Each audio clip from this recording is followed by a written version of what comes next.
Halo, balik lagi dengan channel Zen Temanime. Kali ini kita akan bahas One Piece chapter terbaru ya, yakni 1059 ya, walaupun agak telat. Chapter terbaru kali ini berjudul Insiden Kapten Koby. Kita juga mendapat cover story. Di sampul terlihat Katakuri dan Oven saling bertarung karena gas halusinogen dari Caesar ya. Chapter dimulai dengan sebuah kapal berlayar di laut dekat Pulau Sphinx, kampung halaman White Bear. Marco meninggalkan kapal dan berterima kasih kepada kru yang telah membawanya ke sana. Kapal itu adalah kapal bajak laut rambut merah. Shang bertanya kepada Marco, apakah dia tidak akan bergabung dengan mereka? Marco memberitahu Shang untuk berhenti bercanda. Dia lelah menjadi pengasuh para bajak laut besar. Shang memberitahu Marco untuk tidak melebih-lebihkan karena dia seperti itu. Ban Beckman memberitahu Shang bahwa Marco benar. Sementara nakama Shang menertawakan kaptennya. Semua orang mengucapkan selamat tinggal kepada Marco saat dia terbang menuju Pulau Sphinx. Sebuah flashback dimulai. Itu terjadi di Wano Kuni pada malam festival setelah serangan Ryongwekyu. Luffy berkata, "Apa? Kamu tidak ikut dengan kami menjadi bajak laut?" Sanji berkata, "Tidak, Yamato-chan." Yamato memberitahu mereka. Dia berkata, "Aku yakin kalian semua juga menyadarinya kan, insiden dengan pria hutan hanya dapat diselesaikan berkat haki seorang yang sangat kuat. Kaido mungkin telah kalah, tapi sekarang kita memiliki semua orang yang mengincar Wano Kuni. Aku tidak bisa membiarkannya. Bagaimana saya bisa berpetualang sementara saya khawatir tentang negara ini? Aku yakin kita berdua merasakan hal yang sama." Yamato berbicara kepada Luffy dengan penuh keyakinan tentang apa yang dia katakan. Dia bahkan mengedipkan matanya kepada Luffy. Luffy menatap Yamato dengan serius, tetapi dia mengerti apa yang dikatakan oleh Yamato. Jadi dia menerima keputusan Yamato dan meninggalkan Momonosuke dan lainnya dalam pengawasannya. Zoro meminta Yamato untuk berhati-hati agar tidak menyakiti perasaan Momonosuke karena dia memiliki rasa bangga yang sangat kuat. Yamato memberitahu Zoro bahwa dia mengetahuinya. Yamato juga mengatakan bahwa dia akan mencari tujuan pribadi di Wano Kuni untuk lebih menempa dirinya sendiri. Sanji menangis atas keputusan Yamato. Marco terbang mendekat menghampiri Luffy dan yang lainnya berada. Marco memberitahu Luffy bahwa kapal yang cocok muncul di dekat Wano Kuni dan dia akan meninggalkan pulau untuk mengikutinya. Ada sedikit flashback di Marineford ketika Marco menyuruh Jinbe untuk membawa saudara laki-laki Ace bersamanya setelah kematian si Ace. Luffy kemudian berterima kasih kepada Marco karena telah membantunya selama perang puncak. Marco berkata, Aku yakin jika Ace akan sangat senang jika dia tahu seberapa jauh kamu telah melangkah." Luffy menjawab, Si, begitu ya." Marco terbang meninggalkan Wano Kuni dengan satu pesan terakhir untuk Luffy. Marco berkata, "Mulai sekarang ini adalah eramu, majulah dengan penuh tekad." Luffy menjawab, "Tentu saja, aku akan melakukannya." Beralih ke Amazon Lily, bagian dari gunung besar di tengah pulau telah dihancurkan.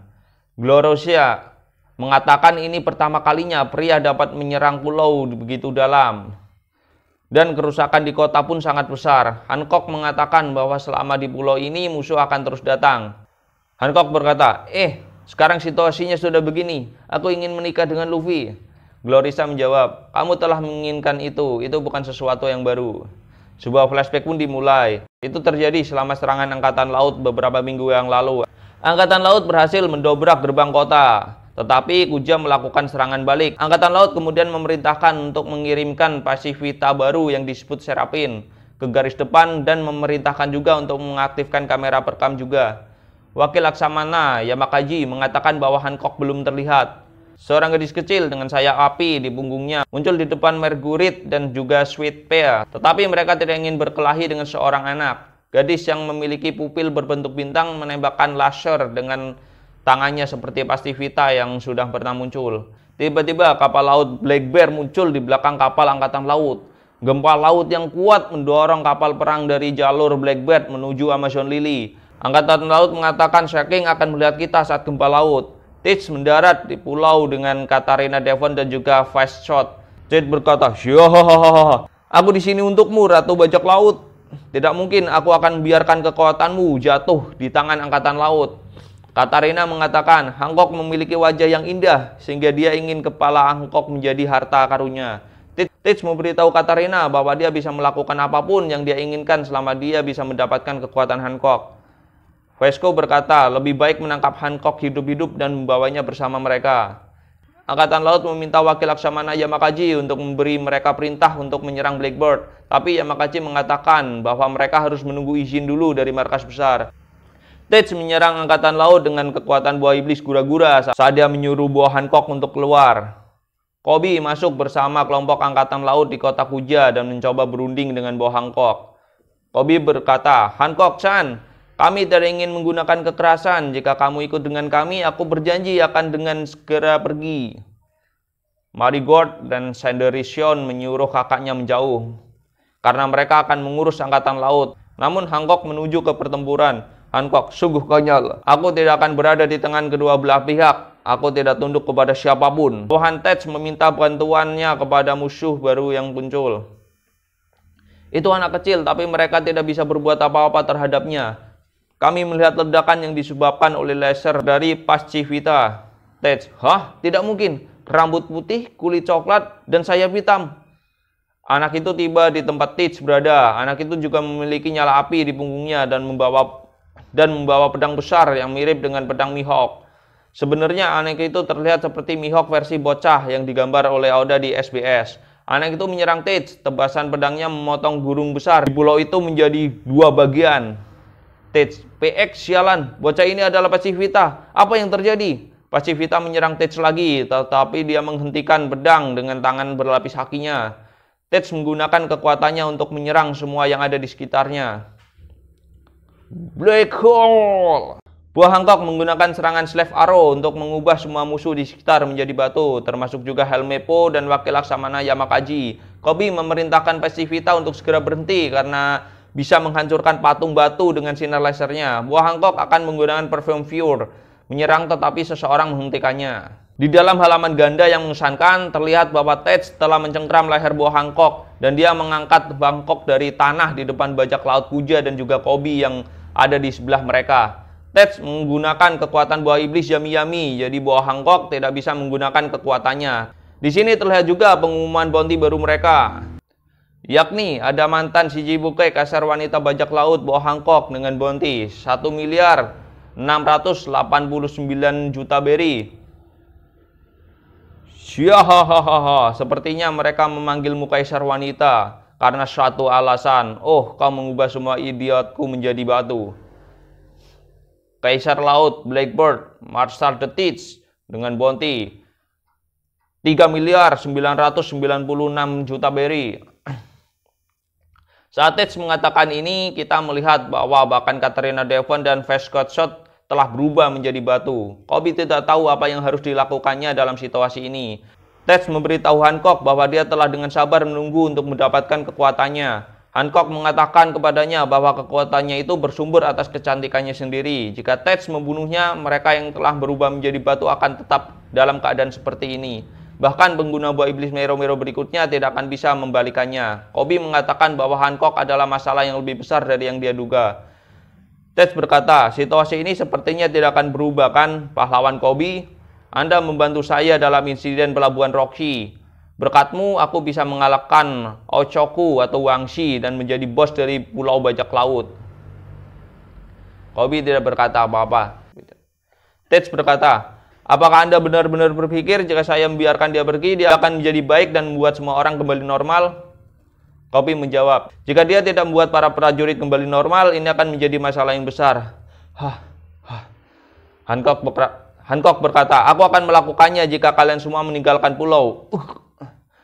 Tate mencekik leher buah Hancock lebih erat. Tate berkata, dan itu bohong. Saat aku melepaskanmu, kamu akan mengubah kita menjadi batu. Dan itu akan menjadi akhir untuk kita semua.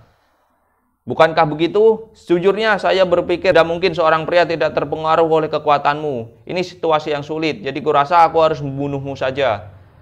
Kobe berkata, jangan lakukan itu. Jumlah korban akan terlalu banyak. Tiba-tiba seseorang dengan haki yang sangat kuat muncul. Relic. Saya berharap kepada Angkatan Laut, tapi ini bahkan pemandangan pulau telah berubah. Maaf Hancock, saya terlambat. Tate sangat terkejut. Raja Kegelapan Relic. Relic menghunuskan pedangnya. Relic, hai murid Shirohige, aku tidak terlalu dewasa untuk mengatakannya, tapi aku tidak menyukaimu. Bawahan Kobe dan Tex panik. Relix terus berbicara. Hancock, kembalikan semuanya menjadi normal. Aku akan menjadi saksinya. Kalian semua akan meninggalkan pulau ini tanpa membuat langkah bodoh. Kembali ke Amazon Lily. Di masa sekarang, kami melihat bahwa Relic tidak datang ke pulau sendirian. Shaggy bersamanya.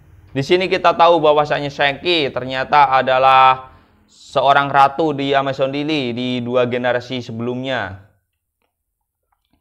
Yakni dia. Di sini Relic berkata, sejujurnya banyak hal yang menguntungkan bagi kami. Saya sudah tua sekarang. Jadi saya tidak akan bisa mengalahkan Blackbird saat ini. Relic mengatakan bahwa tampaknya marinir percaya yang mereka bawa ke pulau ini. Marigold dan Sanderson berbicara kepada mereka. Marigold, di akhir pertempuran 2 orang itu, Sanderson berkata, mereka tidak mendapatkan satu goresan pun, dan anehnya salah satu dari mereka terlihat persis seperti kakak perempuan kita ketika dia masih kecil. Kami melihat gambar wajah Seraphim yang digunakan Marine di Amazon Lily. Memang wajahnya sama persis dengan wajah Bob Hancock yang saat masih kecil, meski pupil matanya berbentuk bintang. Chapter berakhir dengan kapal Marineford yang melaporkan apa yang akan terjadi di Amazon Lily. Angkatan Laut, ya Pak, kami mendarat di pelabuhan Kepala Telur tentang Kapten Kobe yang telah diculik. Pada panel terakhir terlihat halaman surat kabar dengan foto Kobe. Narator mengatakan bahwa Kobe, pahlawan insiden dari Pelabuhan Rocky, telah diculik oleh Blackbird, Yonko, dan kru bajak lautnya. Situasinya saat ini tidak diketahui. Oke, chapter berakhir ya di sini. Thanks guys sudah menyimak sampai sejauh ini. Jangan lupa buat like dan juga subscribe jika kalian menyukai video ini. Jangan lupa juga nyalain loncengnya agar kalian tidak ketinggalan jika saya update video terbaru.